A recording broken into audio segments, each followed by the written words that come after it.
Olá, sejam muito bem-vindos e bem-vindas ao PG Talks. Esse é o nosso último episódio da série sobre inovações societárias e para ele contaremos com Alan Turano, advogado, professor de Direito Comercial e ex-diretor do DREI. O Alan nos ajudará com algumas dúvidas e outros assuntos que conversamos nos últimos episódios do nosso podcast. Meu nome é João Paulo Brauni Guerra, eu sou advogado do PG Law e fique conosco para saber um pouco mais sobre inovações societárias.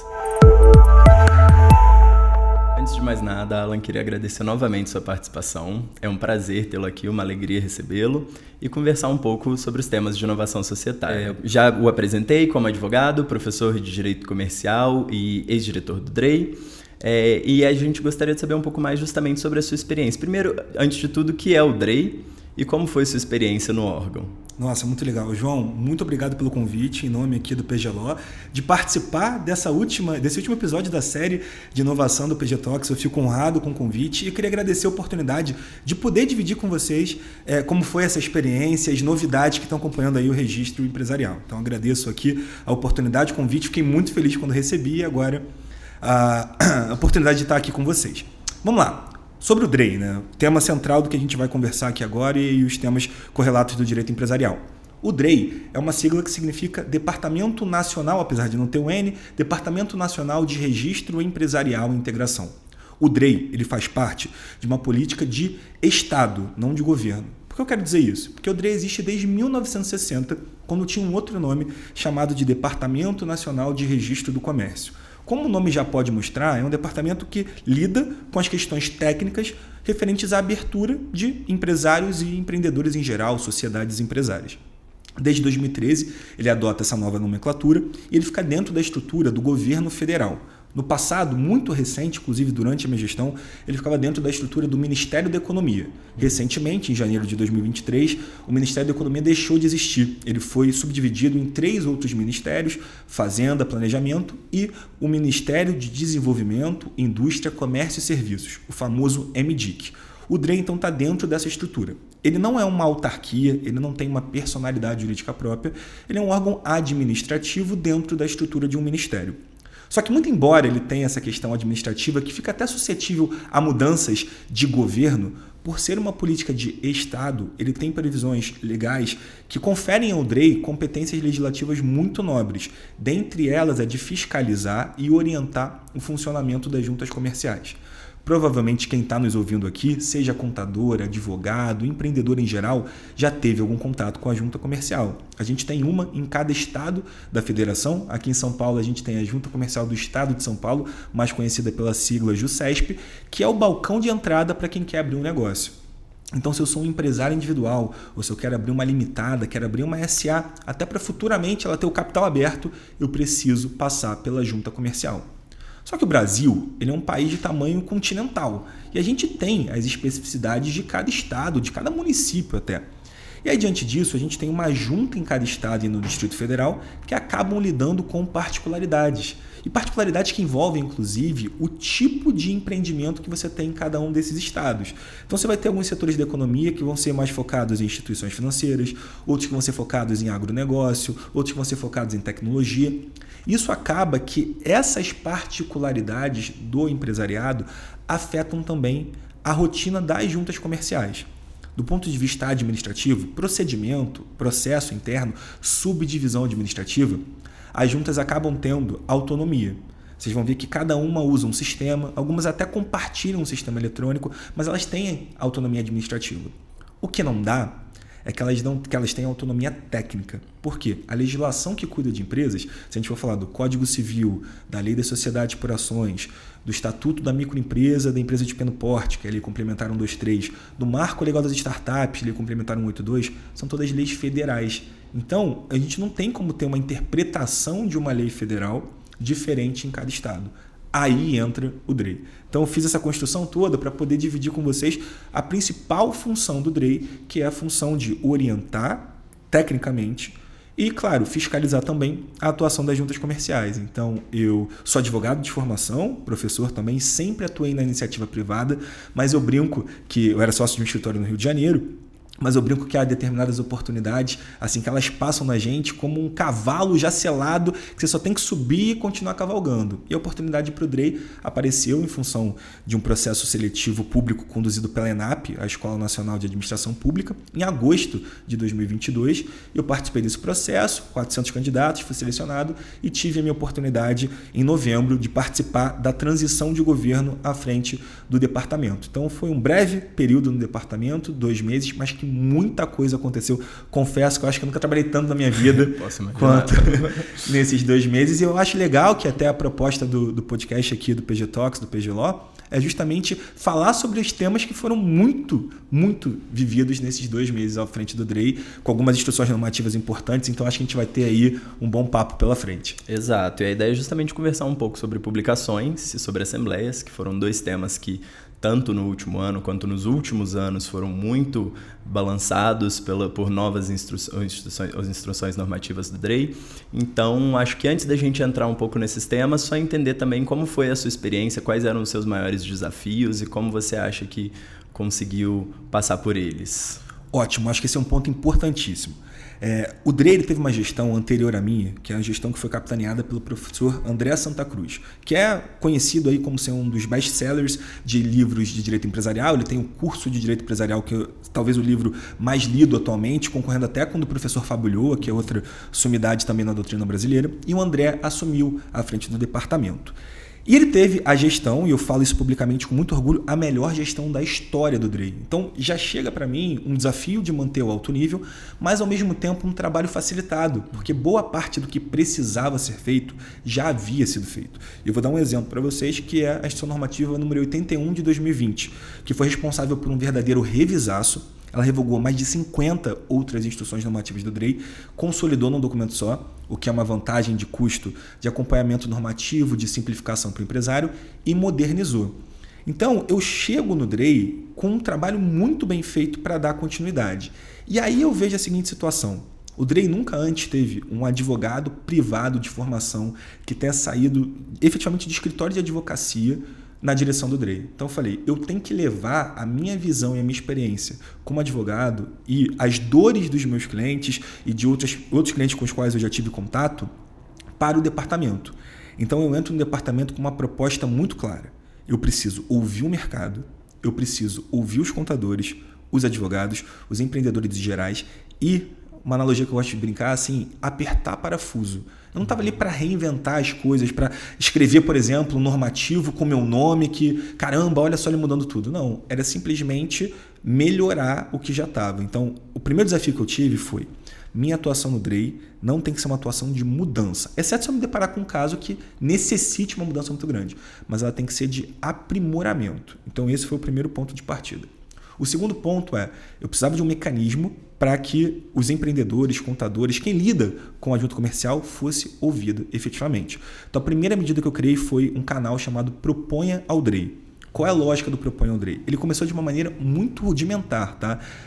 Um formulário do Google em que passou a estar na página inicial do departamento com perguntas em que você poderia apresentar propostas de revisão de atos normativos, convite para realização de evento, seminário, congresso, enfim, você pudesse propor melhorias ao DREI e, consequentemente, às juntas comerciais. Então, essa foi a primeira medida que eu criei, porque antes a participação popular ela dependia de uma consulta pública. E como é que funciona a consulta? O departamento traça a prioridade, leva o tema para discussão e abre a consulta. Então, você que tem uma boa ideia, você precisa ser provocado para levar essa ideia. Então, a primeira mudança foi subverter essa lógica. Não, a gente está ali prestando um serviço público que interessa ao mercado privado, essencialmente, a gente precisa ouvir esse mercado. Então, a gente criou esse Proponha ao DREI, foi o primeiro desafio. E aí, de uma maneira mais genérica, a gente vai ter oportunidade aqui de contar sobre alguns detalhes, era justamente conseguir melhorar os serviços, trazendo inovação e ideias pensando na ponta, pensando no dia a dia. Eu já tive, durante a minha advocacia, e eu falo isso com muita felicidade, atuado em vários polos da economia, desde o microempreendedor individual, aquela pessoa que vai ter uma hamburgueria numa feira de food truck, até a sociedade estrangeira que quer ter uma representação aqui no Brasil. Multinacionais de produção de conteúdo audiovisual. Eu acho super legal um convite de podcast, porque eu lido muito com a área do entretenimento na época da advocacia. Então, várias produtoras de conteúdo conhecidas internacionalmente que vinham para o Brasil buscavam assessoria jurídica e eu pude participar disso. Então, eu pude trazer a minha vivência desde dos pequenos empreendedores até os grandes estabelecidos. E todos eles têm dificuldades aqui. Todos eles passam por algum entrave burocrático, coisas muitas vezes que não são racionais. Então, minha medida principal foi tentar trazer essa experiência para aprimorar o que já era bom, melhorando o que ainda tinha espaço para melhorar. Maravilha, super legal, Alan. Conhecer um pouco mais a sua vivência e entender o modo de funcionamento, porque como você mesmo falou, né, a gente sabe que às vezes tem uns parafusos quase caindo. Exatamente. E eles precisam ser um pouquinho apertados mesmo, e nada melhor do que alguém que entenda do mercado, entenda das dores das empresas para ter esse funcionamento por dentro. E já passando, né, sobre algum desses assuntos, um deles que a gente conhece são das publicações. A gente sabe que o Drey ele teve uma atuação bem grande nessa área, com várias instruções normativas, e foram publicações.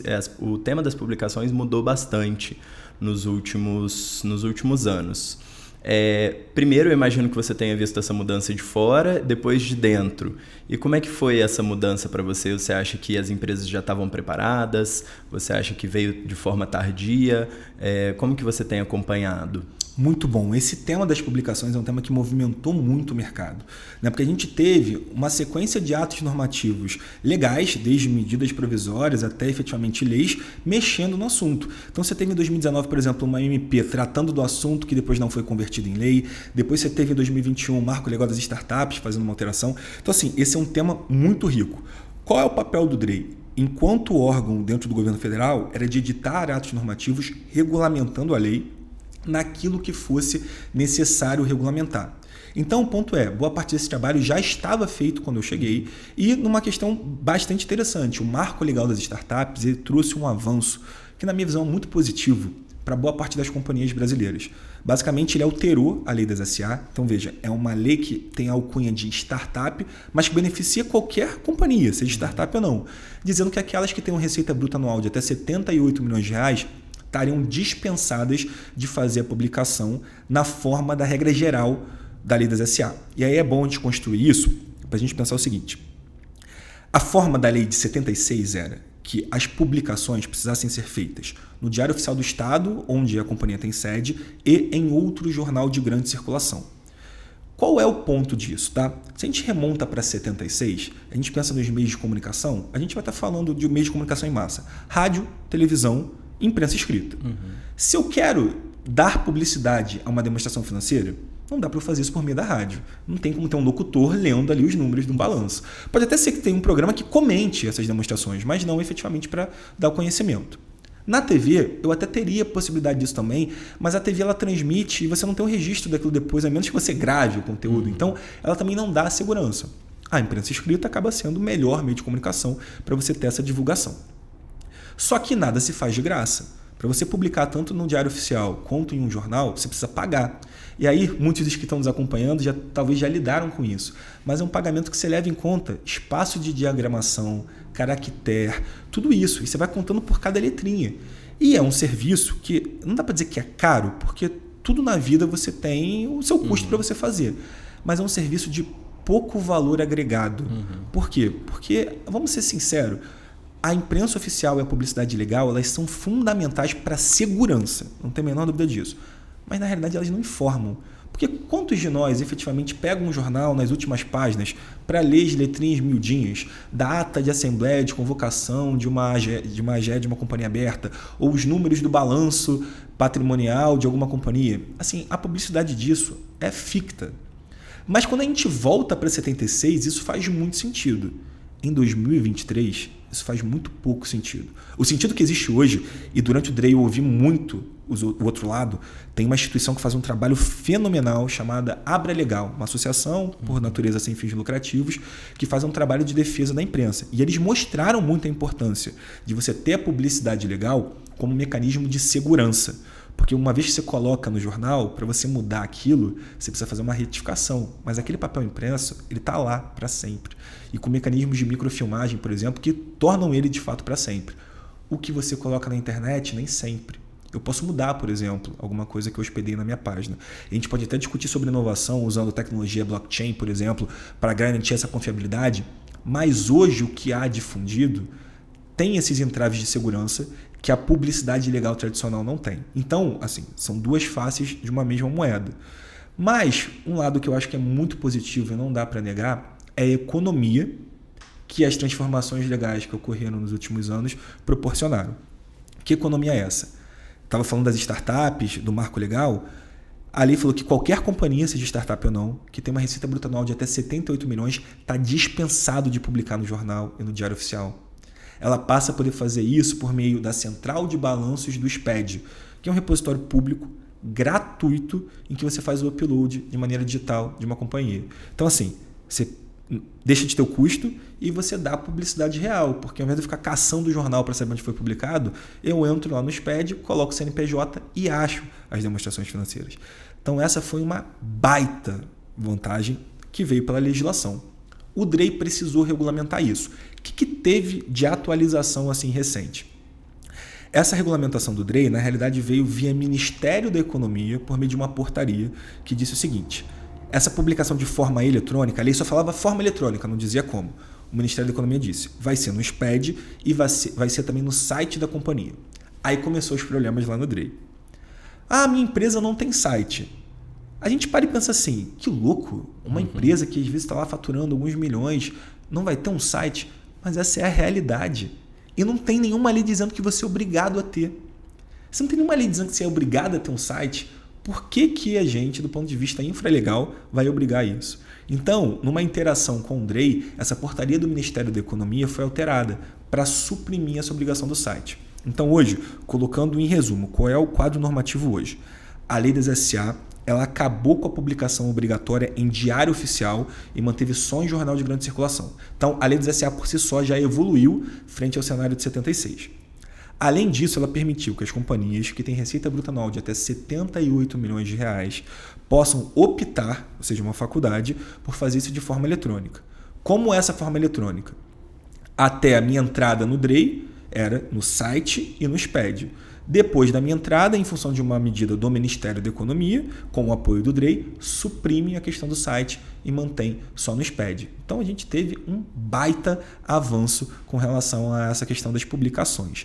Mas eu queria ouvir até um outro ponto para a gente comentar também, a questão das sociedades de grande porte. Imagino que aqui no escritório vocês tenham lidado com isso e que seja um trabalho recorrente que vocês têm chegar agora nessa época aí de abril, de maio, com as assembleias obrigatórias, ter que lidar com as publicações da sociedade de grande porte. Vocês lidam com isso aqui no escritório? Isso é comum? Exatamente. Não, acho que foi um panorama super interessante que você trouxe, justamente porque a gente vê que foi uma mudança que foi gradual, mas uma coisa que teve uma estruturação lógica.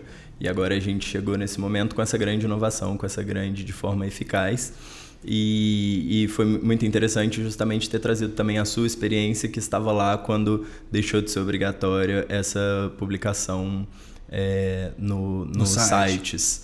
Mas, e justamente esse seria um próximo passo, né? A gente falar das sociedades de grande porte. A gente tem as limitadas de grande porte que foram dispensadas, né, das publicações de suas demonstrações financeiras. E aí também a gente tem, enfim, bastante casos no escritório em que isso teve um impacto bem significativo. Como você disse, é um custo que não traz tanto valor agregado. E aí queria entender como você acompanhou essas mudanças também para essas sociedades. Isso é muito bom. Eu queria falar desse tema que eu vou trazer para vocês aqui um bastidor aqui no podcast. Então, tá? Isso foi engraçado, assim, estando do outro lado do balcão como gestor público, como é que as coisas funcionam. Tá? Essa questão das sociedades de grande porte, em especial as limitadas de grande porte, sempre foi uma questão muito polêmica. Por quê? Veio uma lei em 2007, basicamente caracterizando que determinadas sociedades, até um X de faturamento, teriam que elaborar e escriturar suas demonstrações financeiras da mesma forma prevista na lei dos SA. Só que a lei fala escriturar e elaborar. Escriturar é levantar os números e você anotar isso na tua documentação. Elaborar, você fazer a documentação final. Em nenhum momento da lei falava-se em publicar. E aí o que acontece? Começaram algumas juntas comerciais a exigir, para arquivar, por exemplo, uma ata de Assembleia Geral ordinária, que você trouxesse também a publicação dessas demonstrações financeiras, o comprovante de que você publicou na imprensa oficial. Caso contrário, o processo cairia em exigência e você não conseguiria o arquivamento. Esse foi um grande entrave de 2007 até agora 2023, quando a gente está gravando aqui esse podcast enorme, com discussões na doutrina, pareceres de um lado, gente defendendo de um, gente defendendo do outro. E aí aconteceu uma coisa. No Brasil, criou-se uma verdadeira indústria de mandados de segurança em cima desse assunto. Sabendo da polêmica, o que as companhias de grande porte faziam? Contratavam assessoria jurídica para buscar um mandado de segurança para ter a segurança de não precisar publicar. Gente, análise econômica do direito. Você faz o custo entre você ter que publicar e o custo de você contratar assessoria jurídica e ter que litigar. Nessa conta, litigar saía mais barato e você ia atrás. Só qual era a questão? Aqui é sobre uma interpretação de uma lei. O DREI até tem competência para interpretar a legislação federal em termos de registro de empresa, mas a questão já estava essencialmente judicializada. Então, o espaço também de atuação do DREI foi um espaço que ficou bastante limitado. Só que eu acho que eu estava no lugar certo, na hora certa, e não foi mérito meu. Aí que está o bastidor para eu poder dividir com vocês. Enquanto gestor público, era uma sexta-feira, 6 horas da tarde, chega uma cartinha para mim. Decisão judicial. Cumpra-se sob pena de multa diária. Você, enquanto gestor público, decisão judicial, você não concorda ou discorda dela. Você cumpre e depois você discute se você achar que tem que discutir na via correta. Qual foi a decisão judicial que veio no teor dizendo o seguinte? Interpretou-se que a legislação, quando fala em escriturar e elaborar, ela não obriga a divulgar, não obriga a publicar. Então, o que o DREI precisou fazer? O que a gente chama de um ofício circular, que é um expediente normativo em que a gente manda comunicações para as juntas de todo o Brasil, vem circular de rodar entre elas, explicando quais são as alterações. Então a gente comunicou, olha, conforme decisão judicial, chegou um entendimento que não há mais obrigatoriedade de exigir, não coloque em exigência isso. Só que eu estava no lugar, então saiu dando uma ideia de como se fosse quem vê, por exemplo, notícia de site, de jornal, como se fosse o DREI mudando alguma coisa. Na realidade, eu estava só cumprindo a decisão. Só que essa é uma decisão muito aclamada pelo mercado. Muito. Teve, eu não vou citar nome só por questão de ética, mas teve gerente jurídico de grande instituição financeira no Brasil me ligando para parabenizar. No sentido assim, cara, que legal, que avanço, etc. Então, assim, eu, como eu falei para você, mantive sempre um espaço aberto para ouvir contribuições. Então, as pessoas faziam desde reclamações a elogios, medidas. E eu expliquei, olha, essa não foi nem a inovação do DREI. Tipo, agradeço, fico feliz que tenha sido um avanço. Aí saindo da veste, tirando o paletó de gestor público e botando de professor de advogado. Concordo com o teor da decisão, sendo bem honesto com relação a isso, concordo. E acho que foi um grande avanço, mas foi uma novidade aí de bastidor que não foi bem uma mudança do DREI, foi uma mudança judicial. Legal, não, super legal ter acesso a essa história e eu concordo também que é um baita avanço. E alguns avanços, né, que a gente foi vendo nessa disciplina e não apenas nessa, em outras também. E uma outra disciplina que a gente ia tratar aqui seria justamente a das assembleias. E foi outra seara na qual a gente teve bastante modificação sobretudo em decorrência da pandemia de Covid-19, do isolamento social e da utilização maior da internet, de meios online para se fazer reuniões, assembleias e afim, que vieram com isso as assembleias digitais. No nosso último episódio do podcast, a gente fez um episódio específico sobre assembleias digitais, enquanto no nosso primeiro foi específico sobre as publicações. Então, super legal os seus comentários, porque estão bastante em linha do que a gente falou, um pouco mais sofisticados, especificados. E agora eu queria te ouvir também um pouco mais sobre as assembleias. Se você teve contato, como você acompanhou essas modificações? Acompanhei. Esse é um tema super legal também, porque remonta muito à experiência de 10 anos para trás na advocacia. Né? O que acontece? A gente já tinha muitos contratos sociais, até delimitadas, além de estatutos, e já prevendo a possibilidade de assembleias gerais serem conduzidas e realizadas, mediadas por tecnologia. Só que o que acontecia muitas vezes na prática? Fazia via call, via conferência telefônica. Com a pandemia do Covid-19, nós fomos obrigados ao isolamento. Então, assim, diante de tudo de ruim que a gente sofreu durante esse período, se a gente pudesse apontar alguma coisa positiva, foi a transformação digital e a aceleração dessa transformação digital na rotina das sociedades. Não fazia sentido mais você está num ambiente em que você só fazia assembleia de maneira presencial. Não tinha o menor sentido. Então, o primeiro ponto foi um avanço no que diz respeito à disciplina legislativa. Então veio com lei da pandemia, veio com medida provisória, veio com medidas feitas às pressas para lidar com a pandemia e avançar nessa transformação digital. Então nós tivemos mudanças que afetaram o Código Civil, mudanças que afetaram a lei dos SA. Só que o que acontece? A legislação, propositalmente, imagino eu, fez de maneira muito simplificada, dizendo o seguinte: as companhias poderão realizar assembleias em formato semipresencial ou formato digital. E aí, diante disso, você cria aí um espaço de uma série de dúvidas de como você vai implementar isso. Entra a função do DREI. E aí é bom explicar que esse foi um tema muito discutido pelos profissionais. Tem um livro, inclusive, do João Pedro Barroso do Nascimento, o atual presidente da CVM. O João Pedro é também professor na Fundação Getúlio Vargas do Rio de Janeiro, doutor em Direito pela USP aqui em São Paulo. Ele fez a tese de doutorado dele sobre as assembleias digitais, escreveu um livro sobre isso. Então você vê, uma tese de doutorado sobre esse tema já mostra como é rico e como há muitas coisas para a gente tratar. E aí, antes da minha gestão, ainda na gestão do professor André Santa Cruz, inspirado com boa parte da doutrina, inspirado inclusive no livro do João, hoje presidente da CVM, fez um ato normativo por meio dos manuais de registro da limitada e da SA, que são anexos àquela instrução 81 de 2020, regulamentando como é que seriam essas assembleias no dia a dia. Então começam a surgir dúvidas do tipo: quem é o responsável pela infraestrutura técnica? Se um sócio estiver conectado e a internet dele cair, como que é feita essa convocação? Que tipo de e-mail pode fazer? Essas dúvidas começam a levantar. E aí, a gestão do André, de uma maneira muito positiva, achei muito acertado, ela regulamentou isso, dizendo: olha, a sociedade limitada ou a companhia, se tratando de SA, é responsável por realizar a assembleia, mas ela pode terceirizar a condução técnica dessa assembleia. Então, eu posso contratar, por exemplo, uma empresa especializada em soluções para a realização de assembleia. A conexão, riscos de conexão do usuário são do próprio usuário. Então, se o sócio, representado por advogado ou não, tiver algum problema de conexão, é uma questão dele. A assembleia precisa ser suspensa? Não. Claro que a gente pode aqui discutir questões de boa-fé, de cordialidade, de espera, etc., mas a responsabilidade é do próprio sócio. A gestão também falou que esse meio de convocação, a modalidade, tinha que ser feita de maneira com muito destaque. Então, o aviso de convocação, o anúncio, edital, deveria dizer se seria presencial, se seria semipresencial ou se seria 100% digital. Então, essa instrução veio regulamentando tudo. Onde entra a minha passagem, o que a gente teve de mudança, feita em dezembro de 2022 e que entrou em eficácia agora em fevereiro de 2023. Estou falando aqui sobre um assunto muito novo. Um dos pontos previstos no normativo anterior era o de obrigatoriedade de gravação audiovisual, sons e imagens, das assembleias que fossem realizadas em formato semipresencial ou totalmente digital.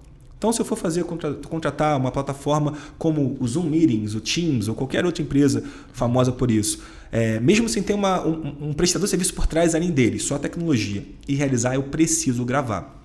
E aí o DREI mandava a sociedade gravar e manter arquivado durante o prazo prescricional da ação que eventualmente vise anular isso. Só que qual é a questão? Eu tenho uma experiência, uma bagagem forte também, lidando com empresas de tecnologia e questões que envolvem Lei Geral de Proteção de Dados Pessoais.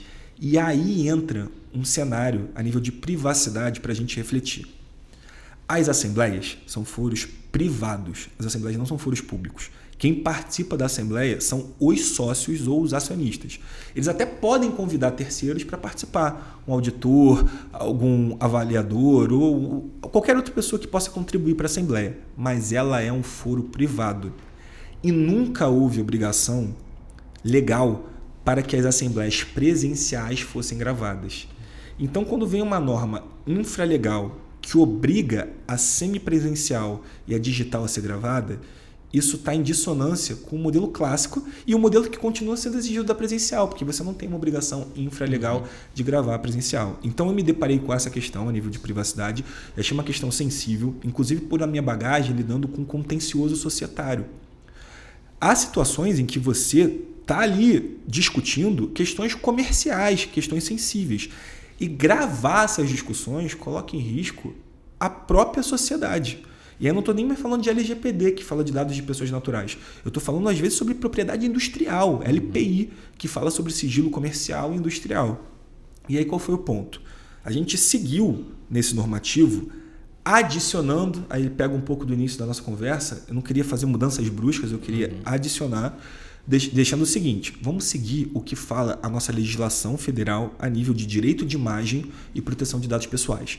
Vamos olhar o que fala a Constituição, o Código Civil e agora a LGPD, sem contar também a LPI no que diz respeito aos dados empresariais, não dados pessoais.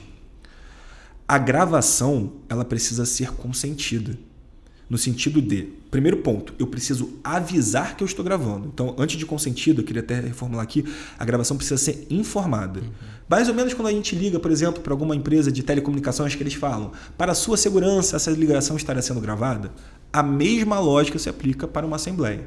Então, caso a administração opte por gravar, a administração precisa primeiro informar. E aí, o que a gente alterou no normativo? Caso qualquer um dos presentes faça objeção à gravação, essa gravação não deverá ocorrer, exceto se o contrato social ou o estatuto assim dispuser, porque aí a liberdade econômica das partes veio antes. Se o ato constitutivo da empresa obriga as assembleias a serem gravadas, beleza, tem ali um ato institucional, no caso da SA, ou um contrato social, que é um negócio jurídico entre as partes, que vincula elas, beleza. Diante da omissão, a gente não pode criar a obrigação de gravar, porque aí eu tenho o legislador infralegal inovando num espaço que a legislação federal não faz. Então, perceba que esse é um ótimo exemplo de apertar o parafuso mesmo. Eu fui no detalhe para mudar essa lógica. Se você gravar, você continua tendo que manter na sede da sociedade? Continua. Continua tendo que preservar? Continua. Mas agora a gente trouxe esse adicional de você ter que informar e de você ter também que poder ter o direito de se opor, se você não concordar. E aí eu queria te lançar uma pergunta, tá? Não quero te botar na fogueira não, claro. Mas te lançar uma pergunta no seguinte sentido. A lei fala que as assembleias poderão ser semipresenciais ou digitais. De modo que, se elas poderão ser, uma interpretação puramente gramatical, parte da premissa que o padrão é presencial. A pergunta que eu queria te falar é o seguinte, diante de um contexto em que as pessoas brigam sobre qual o melhor formato, qual dos 3 formatos, na sua opinião, congrega melhor o interesse de todo mundo? O presencial, o semipresencial ou o digital? Qual desses 3 atenderia? Se tem um querendo de uma forma ou de outra, qual desses 3, na sua opinião, atenderia melhor o interesse de todo mundo? Legal, vou dar minha opinião e depois vou retomar a pergunta para você. Ótimo.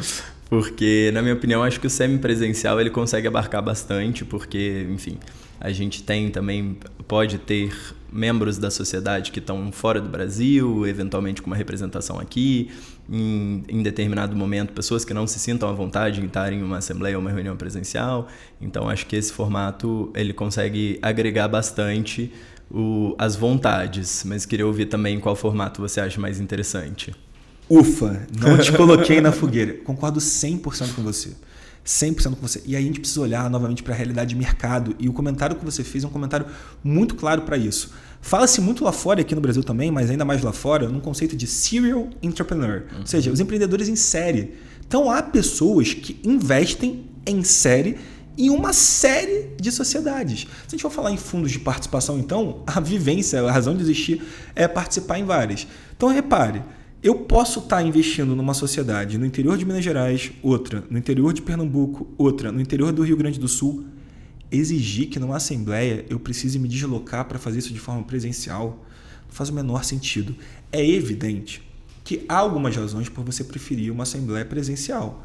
Dentro de conflito societário, as assembleias presenciais muitas vezes elas trazem vantagens até de política comportamental na tentativa de você conseguir ali o interesse do seu cliente sendo atendido, que você não consegue muitas vezes no semipresencial ou no digital. Então, assim, eu entendo que há pessoas que preferem a questão do olho, de sentar na mesa, para você conseguir, às vezes, destravar alguma coisa que está travada. Eu entendo isso. Então, vejam, há pessoas que preferem presencial. Há pessoas o contrário, que não querem ter que pegar um trânsito de 1 hora, não querem ter que se deslocar para o interior, não querem ter que fazer isso. Talvez essas pessoas preferissem totalmente digital, o que congrega os dois. O semipresencial. Vai presencial quem quer, faz digital quem quiser. Ah, mas eu quero que você esteja no presencial comigo. Gente, noção básica de direito. O seu direito vai até onde o meu começa. Se eu não quero, você não pode me obrigar. Quando um não quer, dois não brigam. A ideia é essa. Então, o que a gente fez? eu tomo muito cuidado com o que diz a legislação, porque meu poder é infralegal. Era, né? Na condição de diretor do DREI, com a caneta na mão, é infralegal. Pare e pense comigo. A lei falou poderão ser. Quem é que vai ter a tomada de decisão disso? Se o contrato social ou o estatuto nada disser, é a administração, porque é a administração quem convoca. Então, no edital de convocação, ela vai ter que dizer qual a modalidade. E a DREI já dizia, a modalidade tem que ser indicada com destaque. Então, quem vai dizer isso na prática é a administração. Só que eu preciso empoderar o acionista, o sócio, para poder chegar nessa solução de consenso para todo mundo. Então, qual foi a mudança feita agora na instituição normativa? Uma vez convocada, o sócio ou o acionista poderá exigir a conversão em semipresencial ou digital. E aí quem vai tomar a decisão de qual é o modelo, se é semipresencial ou digital? A administração. Porque aí a administração vai falar, pô, então beleza, se tem alguém pedindo para ser semipresencial, vamos fazer só digital, que a gente economiza, por exemplo, na realização da sala, no aluguel de um auditório, qualquer coisa do tipo. Então, qual é o empoderamento que foi feito por meio da instituição normativa? O acionista ou sócio resignado vai ter o direito de exigir a conversão, seja semipresencial, que atende todo mundo, ou seja até digital, que pode ser um modelo que acabe gerando menos custos para a própria sociedade, todo mundo concorde no final. Então foi essa mudança de paradigma que a gente teve, dezembro de 2022, entrou em vigor agora em fevereiro de 2023, que acaba afetando a rotina e principalmente das Assembleias Gerais que a gente vai ter pela frente. Legal. Não, uma verdadeira aula. Eu agradeço. Se pudesse, se deixasse, eu queria ficar conversando com você o dia inteiro, mas infelizmente não podemos abusar tanto do seu tempo. Então, para a gente encerrar, você falou um pouco do passado, de um passado recente, no qual você teve presente, do presente, mas agora eu queria ouvir também um futuro. Como que você acha que o DREI vai se virar nos próximos desafios? Quais vocês acham? Qual você acha que seria o objetivo maior do DREI agora no futuro? Legal, muito legal esse espaço, essa oportunidade de dividir agora uma visão de futuro, agora do outro lado do balcão. Já não estou mais com o paletó de diretor, mas o que eu enxerguei ao longo desse tempo de desafio, né?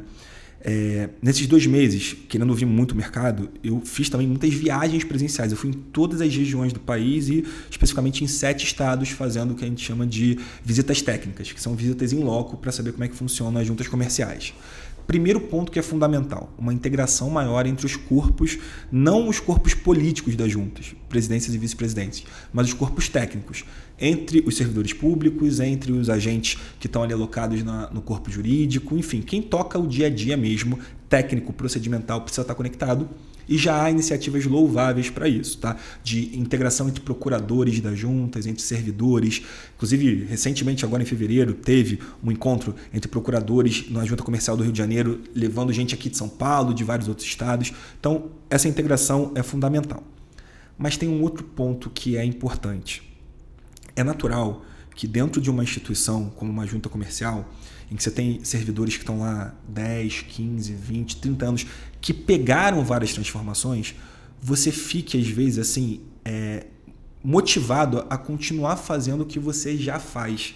Por quê? Porque deu certo ao longo desse tempo, está dentro da sua rotina. Para o ser humano, entrar em algo que saia da sua zona de conforto é sempre difícil. Mudar o que você faz todos os dias é difícil, é um desafio para todos nós que temos que inovar em algum momento. Então, quando vem um outsider assim, por exemplo, como eu, trazendo dores do mercado com racionalidade, eu tomei cuidado de falar aqui no podcast, sempre os motivadores por trás, e você muda algum paradigma, isso às vezes quebrar aquele status dói, entende? É difícil, você tem alguma certa retração para isso. E aí, qual o ponto que eu queria apontar aqui? Existe uma mudança que eu diria para você que eu não encontrei qualquer resistência do mercado, mas eu encontrei resistência dentro das juntas comerciais, que é o seguinte: há alguns direitos na nossa legislação que eles são unilaterais. Significa dizer que eu exerço o direito, você querendo ou não, aquilo vai ter efetividade. Quero destacar 2 aqui que são da ordem do dia: retirada de sócio em sociedade limitada ou renúncia de administrador em limitada ou SA. Eles são direitos que o titular desse direito, ele manda uma cartinha, a pessoa recebe, o direito está atendido. Então, na retirada, diz lá o 1029 do Código Civil, manda uma carta para todos os demais sócios, 60 dias depois você deixou de ser sócio. Renúncia de administrador, manda uma carta para a sociedade, quando ela receber você deixou de ser administrador. pega aquela carta, registra na junta, você deixou de ser perante terceiros, inclusive. Isso está na lei, isso não fui eu que inventei. A Lei 1776, Código Civil de 2002. Então a gente está falando aqui, não é coisa de ontem. O que acontece hoje na prática? Você exerce esses direitos, comunica a junta comercial, a junta comercial faz uma anotação. O que é uma anotação? Ela pega o cadastro dela e ela bota um campozinho assim, observação, um asterisco dizendo: opa, recebi uma notificação de retirada. Opa, recebi uma renúncia de administrador. Só que ela não muda o cadastro. Então, se você saiu da empresa por retirada, você continua aparecendo ali como sócio. Se você saiu da empresa na condição de administrador pela renúncia, você continua aparecendo. Isso tem um efeito sistêmico enorme, porque o cadastro da Receita Federal também não muda. Então, você consulta o CNPJ da empresa, aparece lá no famoso QSA, quem são os sócios e administradores. QSA vem de quadro de sócios e administradores. Então, imagina, você saiu de uma limitada por um direito unilateral seu, há 5 anos atrás. A sociedade não alterou o contrato social, porque é um dever dos remanescentes. Eles não alteraram. Você tem que ir na justiça exigir isso. Aí eu pergunto, a lei já manda fazer. A função da junta comercial é justamente analisar os requisitos formais, extrínsecos do ato. A junta comercial não analisa mérito. Ela não vai dizer se a sua cláusula é boa, ruim, abusiva ou não abusiva. Ela só olha se a formalidade da lei foi atendida. A lei diz, mandando a carta, passando 60 dias, deixa de ser sócio. Mandando a carta, comunicando para a sociedade, deixou de ser administrador. A junta tem que alterar o cadastro. Então essa acabou sendo a minha bandeira principal durante a gestão. E a gente alterou o ato normativo. O ato normativo está em vigor para alterar o cadastro. Só que, novamente, o órgão técnico orienta, o órgão administrativo executa. Se o órgão administrativo não executa, cabe ao órgão técnico exigir execução. Então, o principal desafio, respondendo objetivamente a sua pergunta, é que o DREI continue acompanhando as juntas comerciais e exigindo delas o cumprimento do normativo em vigor. Segundo ponto, que eu acho que é a melhor mensagem que eu poderia passar aqui no podcast para os ouvintes que nos acompanharam até agora, me ouviram falar bastante aqui, é: nós somos agentes de transformação. Eu aceitei o papel de sair da iniciativa privada para ir para o poder público acreditando nisso. Mas nós temos como ser agente de transformação sem ter a caneta na mão, sem estar usando o paletó de agente público. Como isso? Cobrando. E agora tem vários mecanismos. O Propõe ao DREI, que eu mencionei no início. O Reclame ao DREI, que é um outro canal que já existia antes da minha entrada, para você falar sobre não cumprimento de normativo pelas juntas. Olha o exemplo aí que eu estou dando. Interação direta na junta, fale conosco, reunião presencial, cobrança, publicar em jornal, fazer artigo de doutrina, o que advogado adora fazer, publicar nos grandes portais, vai no Jota, vai no Migalhas, vai no Estadão, vai no Globo, no Valor, onde você entender algo que, numa boa, a gente pode até, nenhuma unanimidade inteligente, mas assim, olhando para o mercado, eu não conhecia ainda, meus contatos vão estar aí abertos para quem quiser me mandar mensagem de crítica, alguém que criticasse essa necessidade de alteração de cadastro. É um entrave administrativo que eu só tenho encontrado na junta e eu vou ser bem sincero, eu não consigo nem expor aqui as razões porque eu não consigo entendê-las. Então, eu acho que esse é um avanço que já está positivado, já está normatizado, mas é uma necessidade premente, assim, urgente que a gente tem pela frente. E eu acredito que isso vai acontecer. Primeiro porque a norma está em vigor. Como a gente comentou, se você não gosta da norma, você luta nas vias legais para você alterá-la, revogá-la, alterá-la, modificá-la, mas enquanto ela está em vigor, você cumpre ou você discute judicialmente. Então, você empreendedor que nos acompanha, seu cliente ou você mesmo quer exercer um direito de retirada, quer sair da administração, hoje você tem um espaço regulamentado para te proteger, para defender os seus interesses. A gente só precisa agora que as juntas cumpram. Então, eu acho que o maior desafio e minha maior esperança é que isso aconteça aí nos próximos tempos. Muito legal. Perfeito, Alan. Muito obrigado. Acho que foi um prazer enorme para mim, para todos os nossos ouvintes te ouvir. E o convite fica aberto para vir mais vezes. Gostamos muito da sua participação, foi ótimo. Acho que é um ótimo encerramento da nossa série de inovações societárias. Que legal. Muito obrigado ao PGLO pela oportunidade, ao PG Talks, agora encerrando. Realmente muito me honra isso. Foi um bate-papo muito agradável, passou muito rápido. Espero que para os nossos ouvintes que estão escutando também tenha sido aí agradável. Um abraço a todos. Com certeza, muito obrigado. E esse é o PG Talks. Se você gostou do nosso episódio, não deixe de se inscrever nas nossas redes sociais, no Instagram, no Facebook, no LinkedIn e nas nossas plataformas de áudio, onde você nos encontra como PGLAW, PGLAW. Para dúvidas e mais informações, o e-mail info@pg.law. Obrigado e até a próxima!